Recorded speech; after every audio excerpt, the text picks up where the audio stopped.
దేవాలయంలో ప్రవేశింపబోనప్పుడు వాడు చూచి భిక్షమడగగా పేతురు యోహాను వారిని తేరు చూచి మా తట్టు చూడమని వాడు వారి యొద్ద ఏమైనా దొరుకునని కనిపెట్టుచు వారి యందు లక్ష్యముంచెను. అంతట పేతురు వెండి బంగారము మా యొద్ద లేవు, కానీ నాకు కలిగినదే నీకు ఇచ్చుచున్నాను. నజరేయుడైన యేసు వేయుచున్నావున నడవమని చెప్పి వాని కుడి చెయ్యి పట్టుకొని లేవెత్తెను. వెంటనే వాని పాదములను చీల మండలను బలము పొందెను. వాడు దిగ్గున లేచి నడిచెను. హల్లెలూయా, హల్లెలూయా. పుట్టువాడు వాడు నడవలేదు, నడవలేని వాడు వానిని ప్రతిరోజు నలుగురు తీసుకొని వచ్చి అక్కడ దేవాలయంలో కూర్చోబెడితే వాడు అడుక్కునేవాడు. అలాగా అనేక సంవత్సరాల నుంచి అలాగా చేస్తూ ఉన్నారు. పేతురు యోహాను దేవాలయంలోకి వెళుతూ ఉంటే చూశాడు, అడుగుతున్నాడు, అయ్యా ఏమనివ్వండి. ఇలా చూశాడు, పిలుపు విన్నారు. హలో సెల్ ఫోన్ బాయ్, ఇక్కడ చూడు బాయ్, హలో ఇక్కడ చూడండి.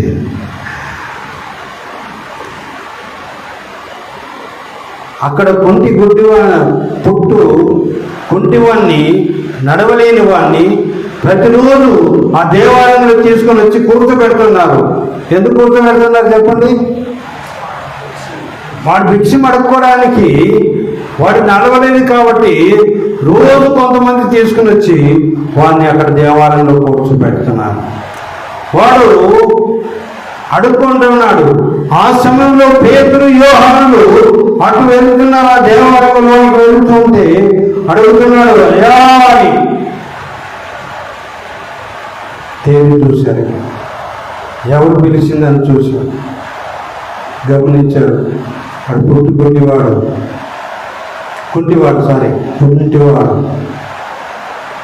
ఓహో కుంటివాడు.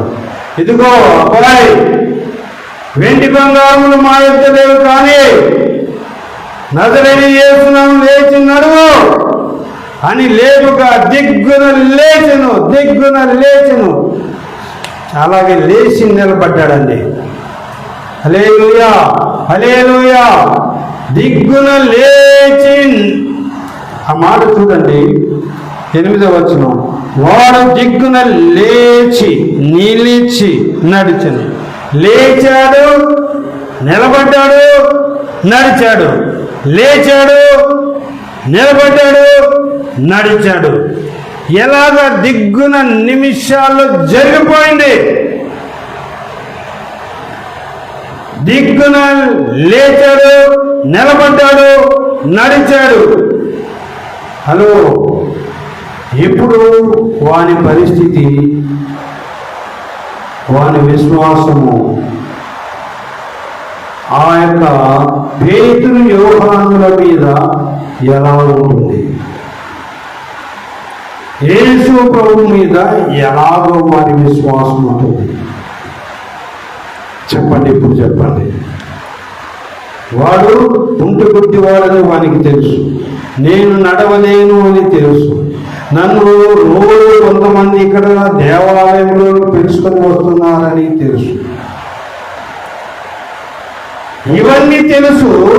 వానికి తెలియనిది ఏమంటే, నేను లేచి నిలబడగలను.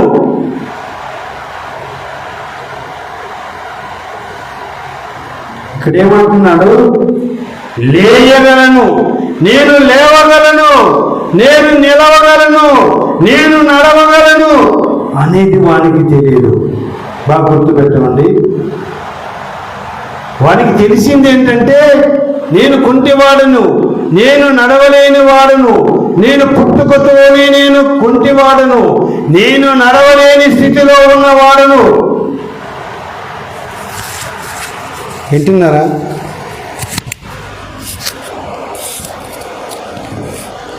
ప్రియులారా, నేను కుంటివాడను, నేను గుడ్డివాడను, కుంటివాడను, పుట్టుకతోనే నేను కుంటివాడను. నన్ను ఇక్కడికి కొంతమంది తీసుకుని వచ్చి కూర్చోబెడుతున్నారు. నేను అడుక్కునేవాడిని. ఇది వానికి తెలిసింది. అంతేనా? వానికి తెలిసింది ఏం తెలుసు? వానికి చెప్పండి, వానికి ఏం తెలుసు? పుట్టుకొంటి వాడని తెలుసు. ఇంకా నేను నడవలేని వాడిని తెలుసు. నన్ను రోజు కొంతమంది ఇక్కడ తీసుకొని వచ్చి కూర్చోబెడుతున్నారని తెలుసు. వానికి తెలియంది ఏంటంటే, నేను లేస్తాను, నేను నిలబడతాను, నేను నడుస్తాను అన్నది వాడికి తెలియదు. రోజు ఉన్నట్టుగానే వచ్చాడు, రోజు వచ్చినట్టుగా కూర్చున్నాడు, రోజు తీసుకొచ్చినట్టుగా వాడిని కొంతమంది తీసుకొచ్చి కూర్చోబెట్టారు. వాడు రోజు అడుక్కున్నట్టుగా అడుక్కోవడం ప్రారంభించాడు. దేవుని మహాశక్తి కలిగిన దైవ సేవకులు వచ్చారు. వారిని అడుక్కుంటున్నాడు. వారి వైపు ఇద్దరు వారి వైపు చూశారు. అబ్బాయి అంటే ఏమనివ్వండి, అబ్బాయి మా దగ్గర వెండి బంగారులు లేవు, కాదు నజరేయుని చేయి పట్టుకొని నజరేయుని యేసునామమున లేచి నడు అనగానే దిగ్గున లేచాడు, నిలిచాడు, నడిచాడండి. ప్రియులారా, ఇప్పుడు వాని విశ్వాసం ఎలా ఉంటుంది? వాని నమ్మకము దేవుని మీద ఎలా ఉంటుంది? ఒకసారి చెప్పండి. వాని విశ్వాసం ఎలా ఉంటుంది? ఎప్పుడు వాని విశ్వాసము ఎలాగా ఉంటుంది? ఎలా ఉంటుంది? చాలా బాగుంటుంది. ఇంకా చెప్పలేనంత విశ్వాసం. ఇంకా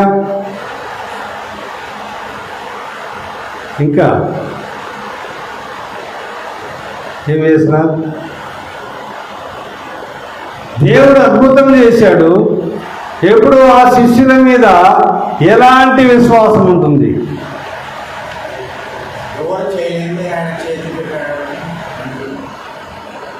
ఎవరు చేయలేదు నా జీవితంలో ఇంతవరకు.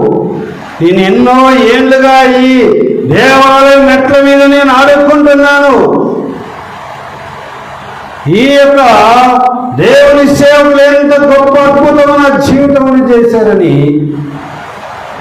దేవుని మీద, ఆ సేవకుల మీద, ఇద్దరి మీద ఎంత విశ్వాసము, ఎంత నమ్మకం ఉంటుంది. కారణం ఏంటంటే, వాడు ఆ స్పృహ కలిగి ఉన్నాడు, ఆ తాగుదల పొందాడు. వాని దౌర్భాగ్యమైన స్థితి వాడికి బాగా తెలుసుకున్నవాడు. నా బ్రతుకు ఎప్పుడు ఇలాగవుతుందని వాడు ఊహించని వాడు, కలలో కూడా ఊహించలేదు. నేను ఇలాగా మారుతానని, ఇలాగా లేచి నడుస్తానని వాని జీవితంలో వాడు ఎన్నడూ అనుకొని ఉండడు. కానీ వాళ్ళు చూడండి, వాళ్ళు కృతజ్ఞత వచ్చింది. వాడు దిగ్గున లేచాడు, నిలిచాడు, నడిచాడు. నడుచుచూ గంతులు వేశాడండి. గంతులు వేస్తూ దేవుని స్తుతించాడు. హల్లెలూయా, హల్లెలూయా. దేవుడు చేసిన మేలుని ఆడి కృతజ్ఞతగా దేవుని స్తుతించడము ప్రారంభించాడు. ప్రియులారా, ఎందుకు దేవుని స్తుతించాడు? ఇంతకుముందు ఊరికే వచ్చి అడుక్కొని వెళ్ళిపోయేవాడు, అడుక్కొని వెళ్ళిపోయేవాడు. ఇంత డబ్బులు తీసుకొని అక్కడి నుంచి మళ్ళా కొంతమంది మోసకపోతే ఇంటికి తీసుకొని వెళ్ళిపోయేవాడు. ఇప్పుడు అలాగా ఉండడం లేదు. తన జీవితం మారిపోయింది, తన పరిస్థితి మారిపోయింది, తన స్థితి అంతా మారిపోయింది. లేచి గంతులు వేస్తున్నాడు, నాట్యం ఆడుతున్నాడు, డ్యాన్స్ చేస్తున్నాడు, దేవుని స్తుతిస్తూ